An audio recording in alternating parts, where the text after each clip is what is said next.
Rahul Mankoottam vote ചെയ്യാൻ വേണ്ടിയിട്ട് ഇപ്പോൾ KSUവിന്റെ ജില്ലാ സെക്രട്ടറിയാണ് സ്വീകരിച്ച ഏട്ടനാണെന്നൊക്കെ അത് നല്ലൊരു മെസ്സേജാണോ ഇത്തരത്തിൽ? അതൊക്കെ പ്രാദേശികമായിട്ട് ജില്ലാതലത്തിൽ തീരുമാനിക്കട്ടെ. DCCക്ക് അറിയാൻ ആരൊക്കെ ഉണ്ടായിരുന്നു എന്നല്ല. സ്ഥാനാർത്ഥി ഇപ്പോൾ ഏത് വോട്ടർ വന്നാലും സ്ഥാനാർത്ഥികൾ കൂടെ ചെല്ലും.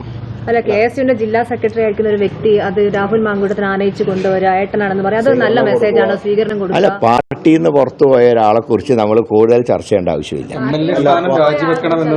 രാഹുലിന്റെ വ്യക്തിപരമായ തീരുമാനം എന്നാണല്ലോ പാർട്ടി പറഞ്ഞത്. അതെ, കാരണം പുറത്താക്കി ഒരാളെ എന്താ രാജിവെക്കാൻ പറയാൻ പറ്റും?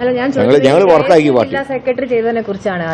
അത് KSUവിന്റെ സംസ്ഥാന നേതൃത്വമാണ് തീരുമാനം എടുക്കേണ്ടത്. നടപടി വേണമെന്നില്ല. അല്ല, അതൊക്കെ KSUവിന്റെ ഒരു പോഷക സംഘടനയാണ്. പോഷക സംഘടനയ്ക്ക് അധ്യക്ഷനും നാഥനും അത് അവർ തീരുമാനിച്ചോട്ടെ.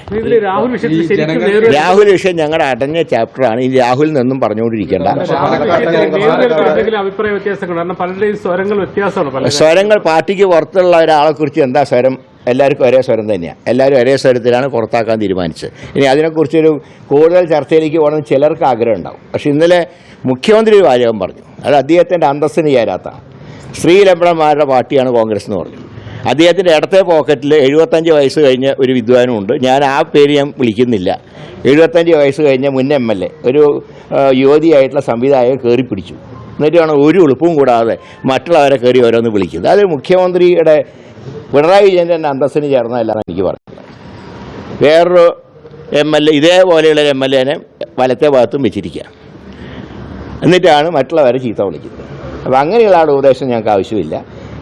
എന്തുകൊണ്ട് ഈ ഒരു സംവിധായകൻ എന്ന് പറഞ്ഞാൽ ആരാ? 2 തവണ MLA ആയിരുന്നു, 3 തവണ LDF സ്ഥാനാർത്ഥിയായിരുന്നു. അങ്ങനെ ഒരാളാണ് സ്വന്തം മകളാൻ പ്രായമുള്ള ഒരു സംവിധായകനെ കയറി പിടിച്ചത്. അതിനെക്കുറിച്ച് സമൂഹം ചർച്ച ചെയ്യുന്നില്ലല്ലോ. ഞങ്ങൾ പുറത്താക്കിയ ഒരാളെ കുറിച്ചാണ് എല്ലാ ദിവസവും വാർത്ത.